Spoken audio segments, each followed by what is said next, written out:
So kalau kau nak buat skrip kan, untuk filem kan, kau fokus filem aja.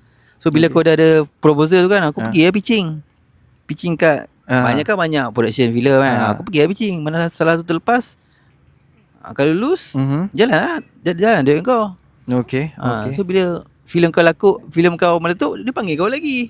Itu aja. Faham. Kan macam penulis skrip yang famous Afilo nama dia, yang buat filem apa, yang Syafiq direct tu. Aku kenal Ibnu Rijal je. Ada filem Syafiq Yusof tu yang dia buat Abang Fadil. Abang Fadil dia buat skrip.